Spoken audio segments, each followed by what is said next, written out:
Hello friends, welcome back on my channel. तो चलिए आज से हम मसल स्टार्ट करने वाले हैं। अपर लिम्ब के सारे बोन मैंने कवर अप कर दिए हैं। चेकआउट करिए। और जिन्होंने अभी तक चैनल नहीं सब्सक्राइब किया सब्सक्राइब करिए और नोटिफिकेशन बेल ऑन कर दीजिए for my latest video updates. और जिनको भी कोई भी टॉपिक है एनाटॉमी का या किसी भी सब्जेक्ट का मुझसे समझना हो, ठीक है, मैं सिंप्लीफाई वे में उसका नोट्स फॉर्म में बना के आपको समझा दूंगा। ठीक है, तो आपको समझना है तो आप कमेंट बॉक्स में मुझे कमेंट कर सकते हैं, मैं उसके रिलेटेड वीडियो बना दूंगा। ओके, चलिए तो आज का हम टॉपिक स्टार्ट करते हैं। आज हम स्टार्ट करने वाले हैं muscle of the shoulder region से, जिसको स्कैपुलर रीजन भी बोलते हैं। तो चलिए 1 वीक में इसको भी अपर लिम्ब के सारे मसल हम कवर अप कर लेंगे। चलिए स्टार्ट करते हैं। तो 6 मसल पाए जाते हैं हमारे shoulder of the shoulder muscle region में, जिसमें फर्स्ट होता है डेल्टॉइड। रोटेटर कफ मसल में 4 आते हैं, सब स्कैपुलरिस, सुप्रा स्पाइनेटस, इंफ्रा इंफानेटस और टेरिस माइनर, और हमारा टेरिस मेजर मसल। 6 मसल हो गए। चलिए पहले हम डेल्टॉइड मसल के बारे में देख लेते हैं। Okay, deltoid muscle on the basis of origin, anterior side में ये ओरिजिन होता है at the lateral third of the clavicle.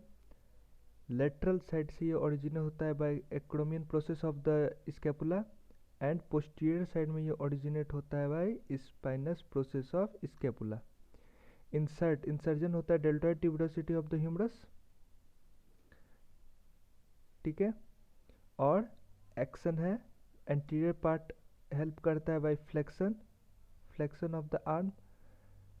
Abduction help करता है बाय लेटरल पोर्शन, एंड इसको मिडिल भी बोलते हैं, मिडिल पार्ट। और पोस्टीरियर पार्ट हेल्प करता है एक्सटेंशन, ये हेल्प करता है हमारा extension of the arm. Innervation देख लेते हैं, जिसको नर्व सप्लाई भी बोलते हैं। तो ये बाय होता है axillary nerve root level C5 and C6। Okay, अब चलिए अब हम next muscle rotator cuff muscle के बारे में देख लेते हैं। रोटेटर कफ मसल में हमको 4 मसल याद रखना है, एंटीरियर कंपार्टमेंट और पोस्टीरियर कंपार्टमेंट के मसल। ऐसे याद रखना है इसको। Head of the humerus is sits on the glenoid cavity of scapula. तो इसमें आ जाता है सिट्स, ऐसे याद रखना है। सिट्स निमोनिक्स है। S for supraspinatus, posterior compartment का मसल है। इंफ्रा इंफानेटस और टेरिस माइनर, ये हो गए हमारे बैक के पोस्टीरियर पॉइंट। और फ्रंट में हो गए सब स्कैपुलरिस मसल। चलिए अब इसका देख लेते हैं ओरिजिन सर्सेसम। तो रोटेटर कफ मसल में हमारे पहले देख लेते हैं एंटीरियर कंपार्टमेंट का, मतलब सब स्कैपुलरिस मसल। ये ओरिजिनेट होता है हमारा फोसा, सब scapular fossa of the scapula, and innervation होता है हमारा लेसर ट्यूबरकल। एंटीरियर साइड में ह्यूमरस के लेसर ट्यूबरकल होते हैं और पोस्टीरियर साइड में हमारा होता है ग्रेटर ट्यूबरकल। तो सारे जो पोस्टीरियर साइड के मसल है वो इंसर्ट होते हैं ग्रेटर ट्यूबरकल, और एंटीरियर साइड के होते हैं लेसर ट्यूबरकल। ओके, चलिए अब हम इसका ये इंसर्शन देख लीजिए, lesser tubercle of the humerus. और ये एक्शन इसका है function lateral medial rotation of the arm, and innervation, ये नर्व सप्लाई है बाय सब स्कैपुलर नर्व। अब देख लेते हैं हम इंफीरियर या बैक के जो मसल है वो सुप्रास्पाइनेटस। ये हमारे ओरिजिनेट होता है आपका supraspinous fossa of the scapula, और इंसर्ट करता है आपका greater tubercle of humerus. Action ये फंक्शन है abduction of the arm, and इसका जो नर्व सप्लाई या इनर्वेशन बोल सकते हैं वो है सुप्रा स्कैपुलर नर्व। अब देख लेते हैं इंफ्रा इंफानेटस का। इंफ्रा इंफानेटस जो है, इंफ्रा इंफानेटस वो भी ओरिजिनेट होता है infra spinatus fossa of the scapula and insert करता है ग्रेटर ट्यूबरकल ऑफ द, यहाँ पे greater tubercle of the humerus and action है lateral rotation of the arm, innervation या नर्व सप्लाई है सुप्रा स्कैपुलर नर्वी। अब देख लेते हैं टेरिस माइनर, ये टेरिस माइनर हो गया। तो टेरिस माइनर ओरिजिनेट होता है, बोल सकते हैं या तो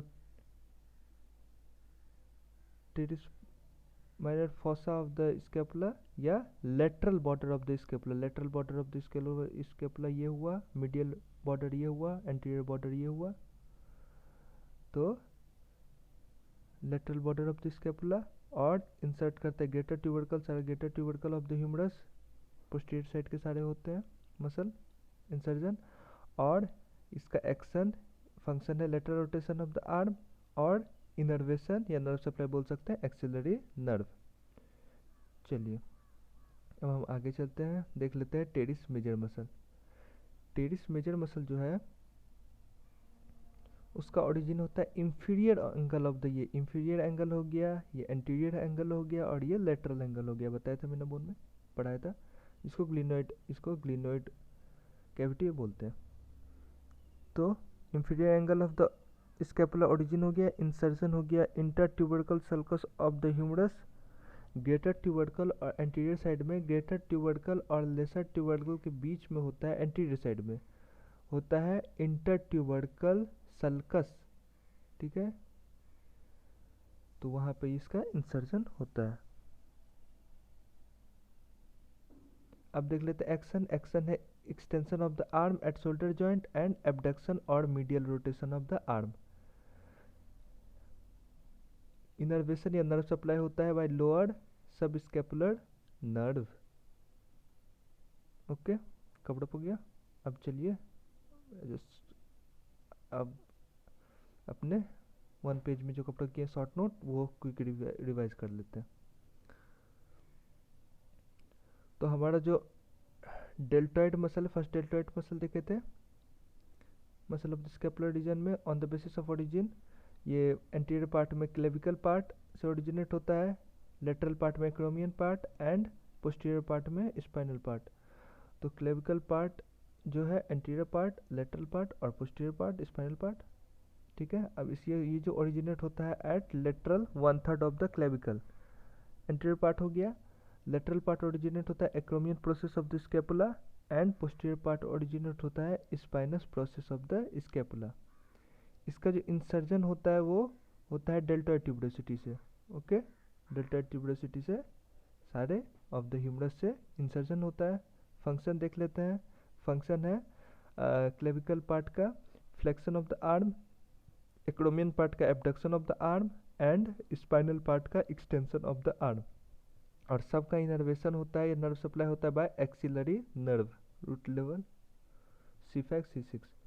अब देख लेते हैं muscle of the rotator cuff, जिसका निमोनिक याद रखे थे सिट्स, SITS, सिट्स, ठीक है। Head of the humerus is sit on the glenoid cavity. चलिए, तो पहले एंटीरियर कंपार्टमेंट और पोस्टीरियर कंपार्टमेंट डिवाइड किया जाता है। तो एंटीरियर कंपार्टमेंट में है हमारे सब स्कैपुलर मसल। तो सब स्कैपुलर मसल ओरिजिनेट होता है subscapular fossa of the scapula and insertion होता है एंटीरियर साइड में लेसर ट्यूबरकल पर, lesser tubercle of the humerus से। फंक्शन इसका है medial rotation of the arm at shoulder joint, और ये स्टेबलाइज प्रोवाइड कराता है। जितना भी रोटेटर का मसल है वो हमारे शोल्डर जॉइंट को स्टेबलाइज प्रोवाइड कराता है। अब देख लेते हैं इनर्वेशन या nerve supply upper and lower subscapular nerve. अब पोस्टीरियर कंपार्टमेंट के देख लेते हैं। पोस्टीरियर कंपार्टमेंट के फर्स्ट मसल है सुप्रास्पाइनेटस, उसके बाद इंफ्रास्पाइनेटस और उसके बाद टेरिस माइनर। तो सुप्रास्पाइनेटस ओरिजिनेट होता है हमारे spinous fossa of the scapula, infraspinatus होता है infraspinatus fossa of the scapula, और टेरिस माइनर होता है इंफ्रास्पाइनेटस फोसा, यह हमारा lateral border of the scapula भी बोलते हैं। अब देखते हैं हम लोग इंसर्जन। इंसर्जन सबका होगा ग्रेटर ट्यूबरकल, पोस्टीरियर साइड में बताया था ग्रेटर ट्यूबरकल से इंसर्ट होता है। और इसके फंक्शन देख लेते हैं। फंक्शन है abduction of the arm supraspinatus का फंक्शन, और स्टेबलाइज प्रोवाइड कराता है, ये तो बता ही देता जितने रोटेटर का मसल है।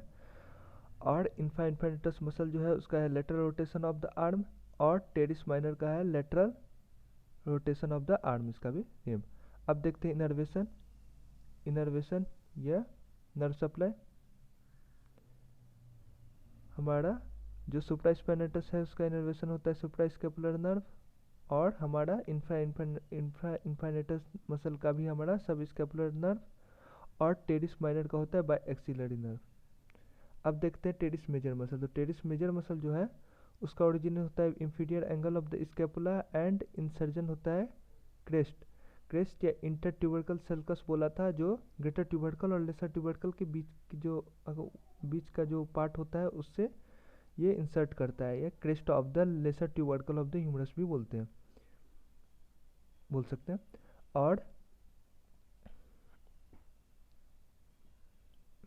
चलिए उसके बाद चलते हैं फंक्शन पे। फंक्शन है medial rotation of the arm and extension of the arm at shoulder joint, और इनर्वेशन या nerve supply by axillary nerve.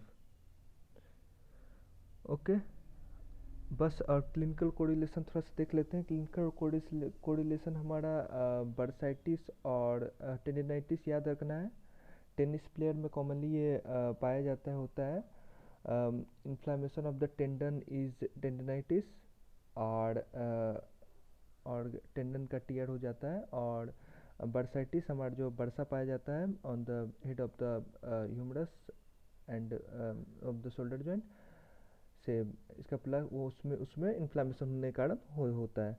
और इसको कुछ मेडिसिन से ठीक कर सकते हैं, या फिजियोथेरेपी भी दिया जाता है इन पेशेंट को, और या सर्जिकल प्रोसीजर भी कभी कभी यूज़ किया जाता है बाय क्रिटिकल केसेस। ओके, चलिए, thank you for your attention. Subscribe करिए मेरे चैनल को फॉर अपकमिंग वीडियोस अपडेट के लिए।